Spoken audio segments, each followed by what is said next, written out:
플로리다 프로젝트는 올해 아카데미 작품상을 수상한, 그리고 칸 영화제 황금 종려상을 동시에 수상한 역사상 세 번째 영화죠. 아노라의 감독인 션 베이커의 장편 영화입니다. 2017년작이고요.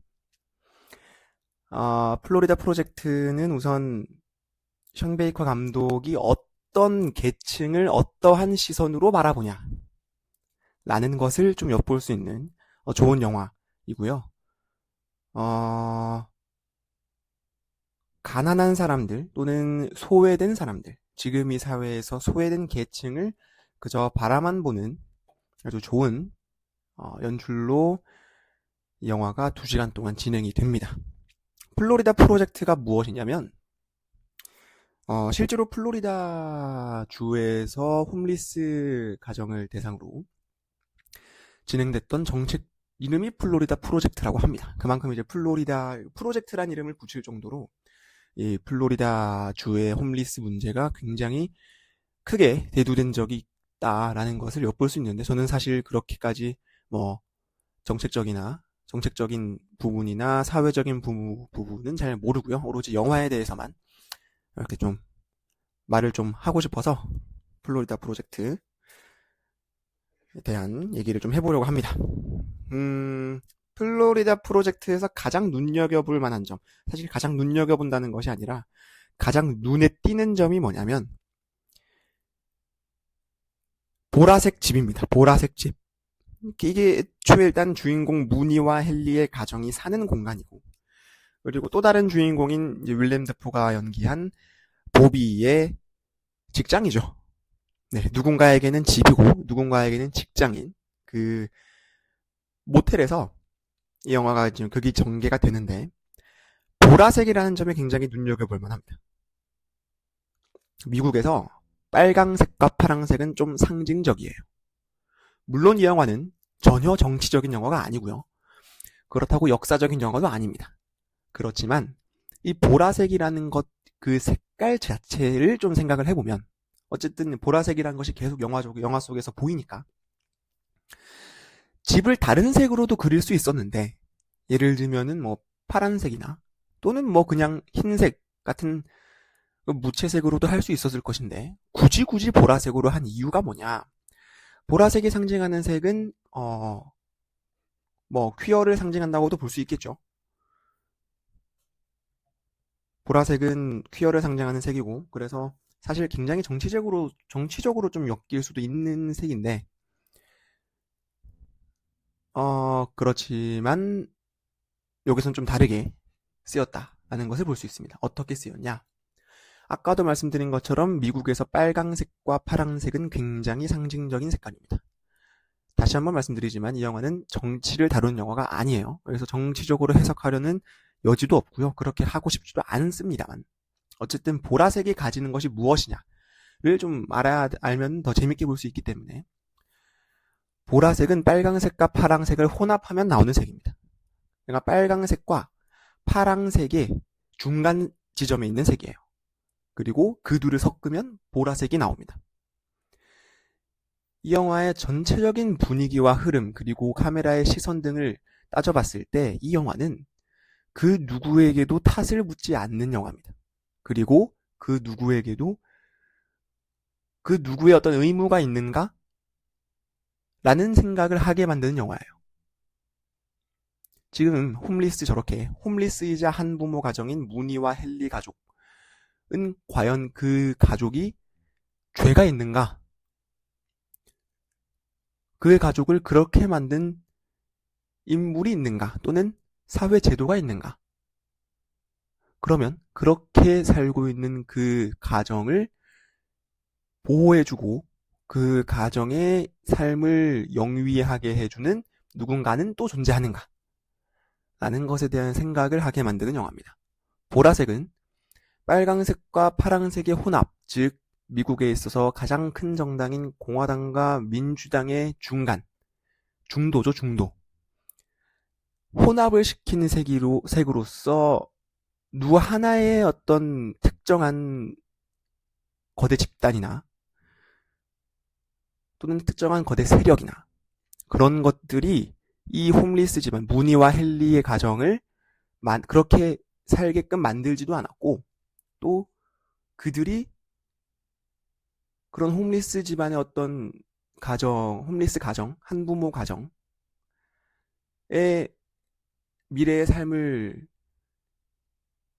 지금 지켜야 될 의무가 그런 특정 집단과 세력에 없다라는 것을 이 집으로서 보여주는 것 같아요. 네. 이것이 왜 이 플로리다 프로젝트 그리고 션 베이커 감독에게 있어서 중요한 역할이 되냐면 이 영화에서 2시간 동안 내내 션 베이커 감독은 누군가의 과거나 누군가의 감정이 크게 드러나는 씬이 나오지 않습니다. 유일하게 그 감정을 담아내는 씬 정도로 볼 수 있으면 이제 영화 후반부에 무니를 클로즈업하는 장면이 나오죠. 무니의 얼굴을 자기가 투숙하지도 않는 호텔의 뷔페를 먹으면서 무니의 감정을 이렇게 무니의 얼굴을 딱 클로즈업하는 장면과 교차 편집으로 무니의 엄마죠. 헨리의 얼굴을 클로즈업한 장면. 그리고 마지막에 fuck you라고 하면서 헨리가 포효하는 장면. 그 정도만 감정을 담아낸다라고 볼 수 있는데 그 장면에 대한 얘기는 나중에 하고 어쨌든 중요한 점은 어떤 누군가의 특정 집단, 특정 세력의 어떤 영향이나 그들의 힘이 중요하지 않다라는 것을 보여주고 있는 것 같아요. 션 베이커는 정치적인 이야기를 만드는 감독이 아닙니다. 더군다나 플로리다 프로젝트는 더욱더 그런 영화가 아니고요.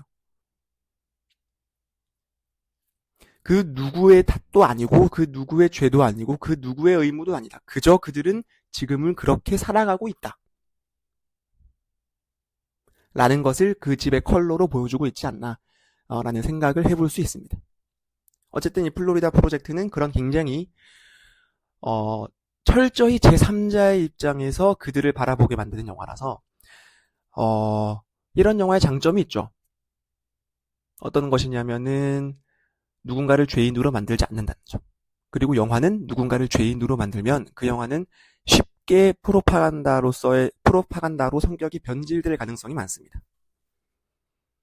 누군가를 죄인으로 만들고 어떤 집단을 피해자로 만든다.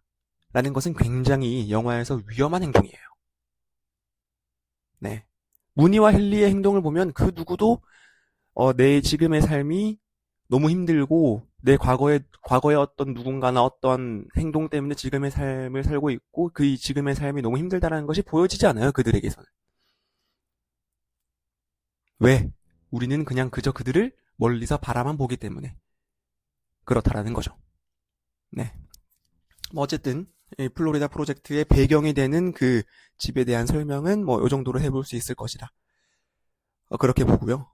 전체적인 내용을 좀 말씀을 드려보자면 결국 이 영화는 소외계층을 다루는 영화입니다. 그럼 제가 계속 앞서 말씀드린 것이 뭐냐면 션 베이커는 멀리서 바라본다 라는 것이 굉장히 중요한데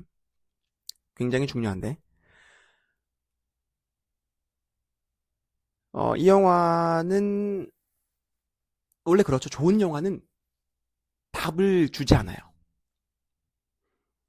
플로리다 프로젝트도 답을 제시하지 않습니다. 해답을 제시하지 않아요.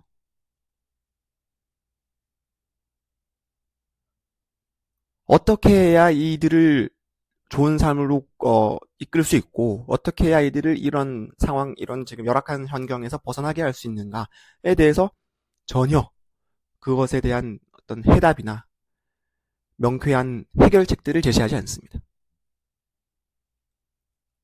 그런 것들이 계속해서 영화에서 보이는데 어떤 점에서 볼 수 있냐면 우선 가장 쉽게 무니와 헨리는 굉장히 잘 살아요. 자기들끼리. 굉장히 잘 삽니다. 자기들끼리 너무 행복해요. 실제로 무니가 유일하게 우는 장면은 자기가 놀던 집에서 불이 나가지고 그런 것에서 당황하지 않고 또는 자신의 엄마와 그렇게 도매로 산 향수를 발품으로 팔죠. 그런 상황에서 거절을 당한다고 해서 울지 않습니다. 심지어 헨리는 자신의 딸이 앞에 있는 상황에서 자신의 딸이 먹을 게 없다고 돈 좀 달라고 하는 엄마예요. 근데 그것에 대해서 그 둘은 전혀 개의치 않습니다. 그 둘이 언제 마지막으로 감정이 과잉되냐? 떨어질 때. 그 둘을 분리시키려고 할 때. 굉장히 재밌는 장치예요. 누군가는 지금 이 과정, 무니와 헨리의 과정, 그 둘이 처해져 있는 환경이 굉장히 불운하고 불행하고 무니의 앞날이 걱정되고 그럴 수 있죠. 근데 감독은 그것을 원천 차단하면서 마지막에 오히려 역으로 그 둘을 분리시킬 때 유일하게 무니가 울면서 도움을 청합니다. 굉장히 흥미로운 장면인데 영화 내내 극이 전개되는 동안 내내 울음이나 그런 어떤 부탁을 해본 적 없던 무니가 자신의 엄마와 분리된 삶을 산다고 그런 말을 들었을 때 유일하게 울면서 도움을 청해요.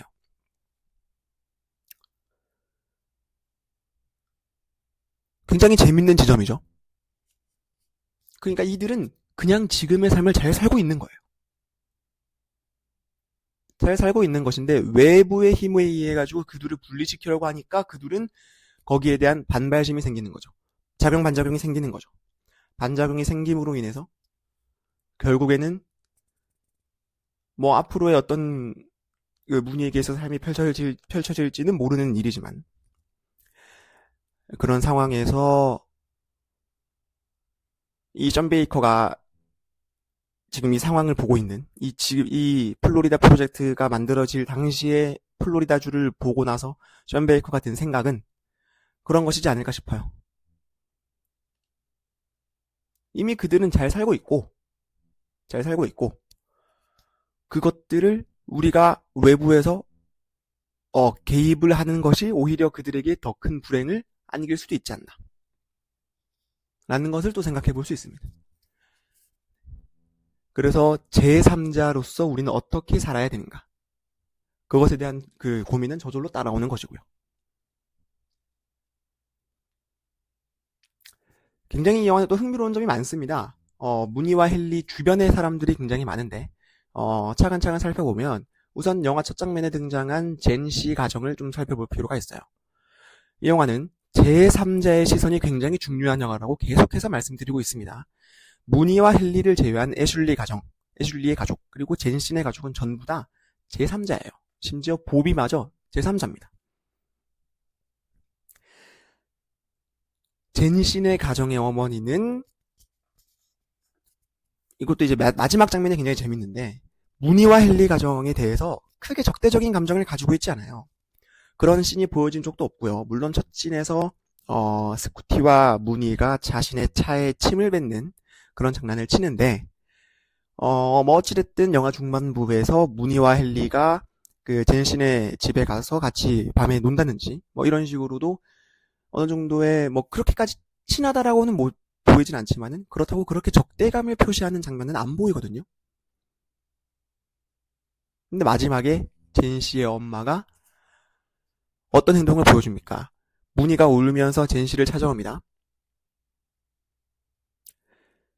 근데 하필이면 그때 젠 씨는 저녁밥을 이제 먹고 있었어요. 그리고 사실상 젠 씨는 젠 씨의 친자식이 아닙니다. 젠 씨의 딸의 자식이죠. 그러니까 할머니인데 그 할머니의 본인의 자식이 있는 거예요. 그 본인의 자식은 본인의 자식에 밥을 주다가 그 밥이 떨어지죠. 그럼 밥이 어떻겠습니까? 뜨거울 거니까 살이 될 수도 있고요. 부상을 당할 수도 있고 우선 그걸 닦아야 되고 또 새롭게 밥을 해줘야 되고요. 그 이불도 청소를 해야 됩니다. 그러니까 근데 그 상황에서 무니가 젠 씨를 찾아오면서 울면서 말을 해요. 엄마를 떠나야 된다는 상황을. 굉장히 집이 협소하기 때문에 아마 그 대화를 들었을 거라는 말이죠. 물론 안 들었다고 해도 뭐 그렇게 생각을 해봅시다. 어쨌든 어린애가 우리 집에 와서 울면서 막 젠 씨랑 대화를 하고 있는데 그 무니를 찾아가지 않아요. 젠 씨의 엄마는. 젠 씨의 할머니죠, 정확하겐. 지금 자신이 낳은 자식이 다칠 수도 있고 그리고 지금 이 자신의 자식 앞에 펼쳐진 상황을 해결하는 것이 더 급급하다는 겁니다. 왜? 자기 자식이니까. 문희는 자기 자식이 아니거든. 젠 씨의 어머니도 문희 가정에 있어서는 철저한 제3자입니다. 철저한 제3자. 제3자니까 그냥 밥이 먹고 싶을 때는 이렇게 젠 씨, 문희네 가족, 헨리와 문희가 자신의 집에 놀러 왔을 때 저녁을 대접해 줄 수 있는 거죠. 근데 자신의 자식이 위험한 상황에 처했을 때, 지금은 그 상황에서는 문희는 제3자의 자식이기 때문에 지금 내 앞에 그 일을 해결하는 게 더 중요하다는 겁니다. 우리 모두가 그렇다는 얘기예요. 애슐리 상황을 볼까요? 애슐리는 헨리와 친하게 지내다가 그리고 스쿠티와 문희와 친하게 지내고 자기 자식들도 친하게 지내고 자기들도 친구였습니다. 일하면서 와플을 공짜로 주기도 하고요. 그리고 헨리의 일자리를 알아봐주기 위해서 부단히 노력을 하는 사람입니다. 그죠? 근데 이제 스쿠티와 문희와 젠씨가 놀다가 방화를 저질러요. 불이 나는데 헨리는 생각 없이 문희와 함께 구경 가자 하지만 애슐리는 스쿠티가 평소와 다른 스쿠티의 모습 때문에 눈치를 채게 되죠. 아, 이렇게 되다가는 우리 아들이 큰 사건에 휘말리거나 또는 크게 다칠 수도 있겠구나. 방화라는 것은 큰 범죄이기도 하지만 어쨌든 자신의 안전에도 큰 위협이 되는 행위잖아요. 그 이후로 애슐리는 헨리를 대한 태도가 완전히 달라집니다. 왜? 애슐리도 역시 헨리의 입장에서 애슐리에게도 역시 헨리는 제3자예요. 자신의 아들의 안전과 안위가 더 중요한 겁니다.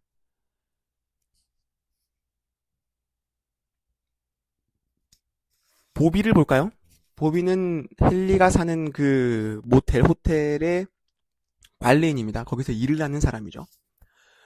보비도 자신의 와이프와 헤어지고 정확하게 그 자신의 와이프를 그냥 그녀, her이라고 말하는 걸 보면 아마 좀 안 좋은 상황에서 이별을 한 것 같은데 그 보비의 과거 역시 나오지 않습니다. 이 영화는 과거가 중요한 영화가 아니거든요. 보비는 철저히 관리인의 입장에서 헨리네 가족을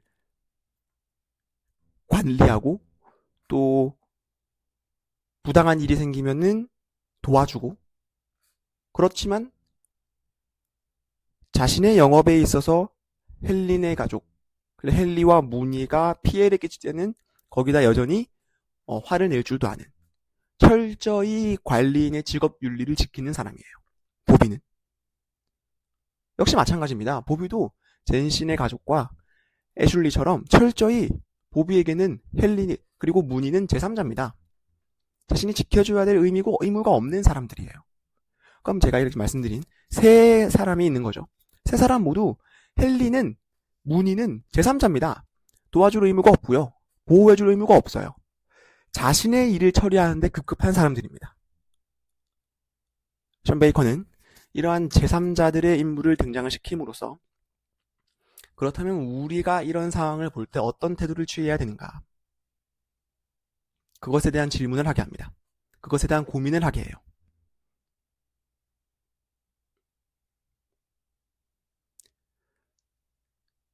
누군가의 개입이 필요한가? 근데 우리가 개입을 하는 게 의미가 있나? 우리는 지금 당장 우리의 가족을 지켜야 되고, 우리는 우리의 이 가정의 안위를 지켜야 되고, 일단 내가 먼저 살아야 되는데, 과연 그럴 수 있냐? 라는 겁니다. 그런 점에서 굉장히 이 플로리다 프로젝트는 또 굉장히 흥미로운 지점이죠. 그런 점에서 여전히 해결책을 제시하지 않는다. 누구 하나 도와주지 않는데 그 도와주지 않는 것이 죄가 아니라는 거예요. 자신들이 살아갈 그 길이 있는 것이고 타인에 대해서 관여할 수는 있지만은 타인의 삶을 해결해 줄 수는 없는 노릇 아닌가? 우리가 모두가 그런 사회를 살고 있는 것이 아닌가라고 확장적 사고를 해볼 수 있는 거죠. 영화를 보면. 그런 점이 굉장히 흥미로운 지점이다. 라고 볼 수 있는 것이고, 사실상 제가 볼 때는 그것이 이 플로리다 프로젝트에 있어서 굉장히 중요한 지점이라고 생각을 해요. 관객들이 플로리다 프로젝트를 보면 그 지점을 읽어내는 것이 중요하다라고 봐요. 왜냐하면 영화 촬영이나 어떤 연출적인 부분에서도 굉장히 그렇게 많이 나오니까.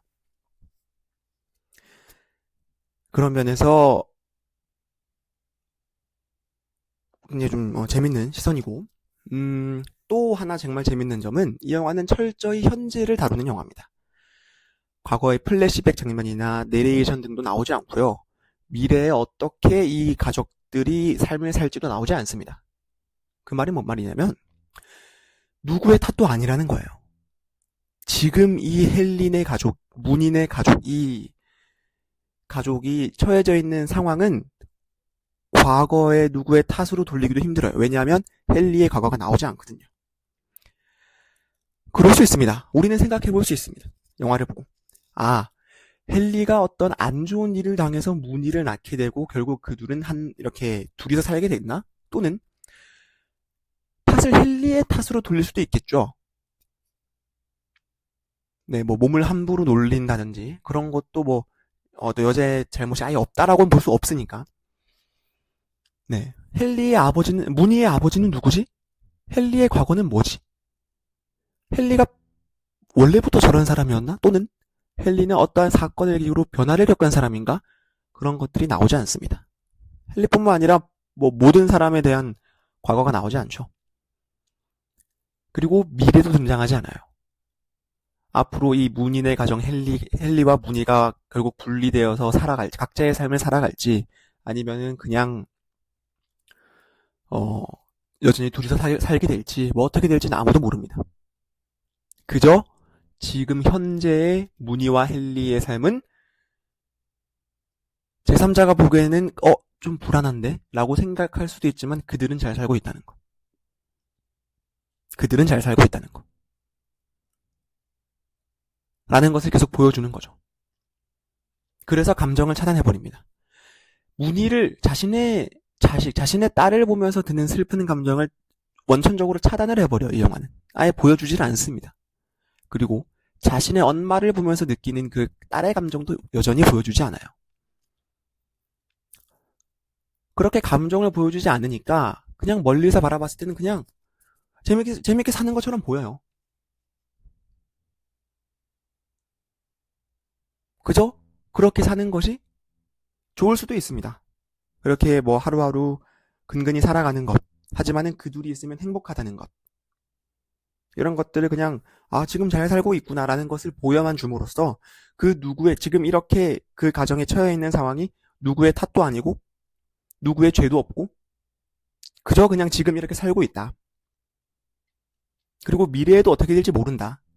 미래에 어떤 일이 일어날지 모르니까.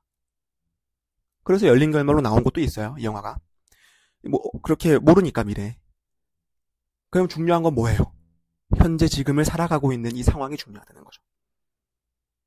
아까 말씀드린 제3자의 시선과 지금 현재를 살아가는 것의 중요함이 만나가지고 시너지를 만들어내면서 이 영화가 좀 더 굉장히 극적으로는 별거 없을 것처럼 보이지만은 영화를 다 보고 나면 관객으로 하여금 크게 다가오는 매력이 있는 거죠.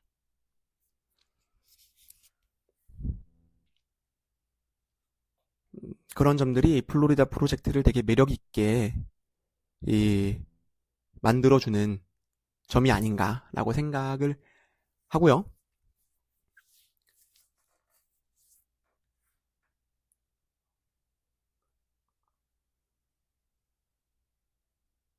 다양한 또 이제 마무리 같은 마지막 장면, 마지막 씬에 대한 설명도 좀 필요한데 저는 사실 좀 깼습니다. 마지막 장면을 보고. 물론 이 영화는 굉장히 동화적인 영화예요. 겉으로 보면. 건물도 그렇고요. 아이들의 행동도 그렇고요.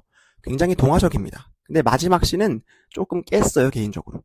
OST가 확 나오면서 젠 씨와 문희가 디즈니 월드로 뛰어가죠. 물론 이 장면을 마지막에 제대로 이해하기 위해서는 앞에 좀 필요합니다. 영화의 전반적인 배경을 좀 설명을 해드려야 되는데 우선 이들은 디즈니 월드 근처에 사는 사람들이에요.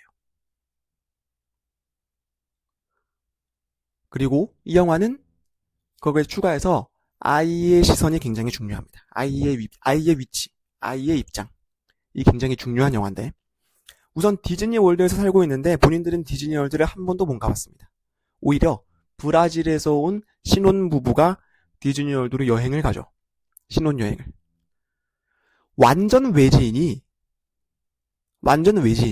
심지어 남미의 외지인이에요. 돈 많은 아시아 집안도 아니고 유럽 사람도 아니고 미국의 입장에서는 남미의 외지인인 거잖아요. 남미의 외지인이 와서 자신이 한 번도 못 가본 디즈니 월드를 간다고 합니다. 그리고 자신이 사는 공간을 싫다고 하면서 막 떠나가요. 자신은 거기서 살고 있는데 평생을.